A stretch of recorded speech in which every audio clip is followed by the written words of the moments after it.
नमस्कार, ओम साई राम। साई समर्थ शक्ति चैनल में सभी साई भक्तों का स्वागत है। शिरडी को साईं बाबा ने महामारी से कुछ इस तरह बचाया था। साई की हर लीला में कोई ना कोई अद्भुत संदेश छुपा होता है।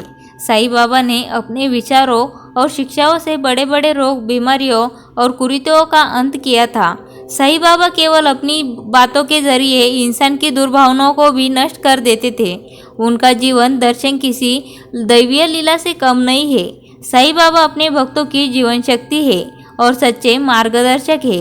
उनका नाम लेकर ही भक्त अपने जीवन की हर उलझन सुलझा लेते हैं। कुछ लोग साईं को भगवान कहते हैं तो कुछ उन्हें अवतार मानते हैं। वही कुछ भक्त साईं बाबा को एक फरिश्ता भी कहते हैं। क्या हुआ था सालों पहले? बात उस समय की है जब शिरडी में एक बार हैजा महामारी तेजी से फैल रही थी। हर ओर इस बीमारी के कारण हाहाकार मचा हुआ था। कई गांवों में लोग हैजा जैसी महामारी के शिकार हो रहे थे। ऐसे में आसपास के दूसरे गांवों में लाखों लोग इस बीमारी से मर चुके थे। और जब शिरडी में भी हैजा आने का डर लोगों को सताने लगा तो लोग साईं जी के पास बड़ी आस लेकर गए। तब साईं ने भी लोगों को घरों में रहने को कहा था और गांव से बाहर पाँव न रखने का भी आदेश दिया था। साथ ही गांव की सीमा पर एक लकीर खींच दी थी। सालों पहले आई इस बीमारी से हजारों की तादाद में लोग रोजाना मर रहे थे। ये बीमारी शिरडी समेत उसके आसपास के गांवों में भी फैलती जा रही थी। तब गांव के लोग साईं बाबा के पास गए और अपना दुख बताया।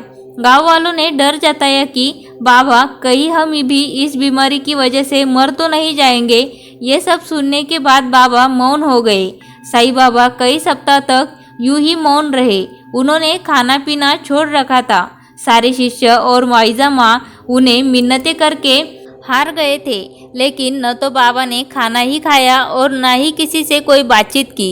एक दिन अचानक उन्होंने हाथ से पीसने वाली चक्की से गेहूं पीसना शुरू कर दिया। ये देख गांव के लोग और हैरान हो गए।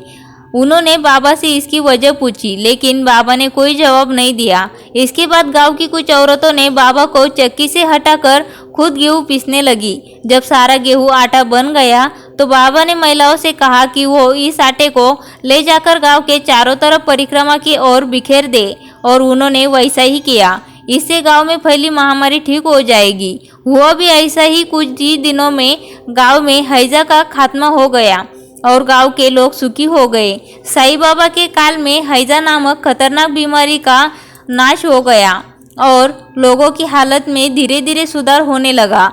आखिरकार बीमारी जड़ से खत्म हो गई। बाबा ने अपनी दिव्य वाणी के प्रताप से शिरडी के लोगों को बचा लिया था। साईं बाबा के इस चमत्कार के बाद लोगों का विश्वास साईं बाबा में और भी गहरा हो गया था। ओम साई राम।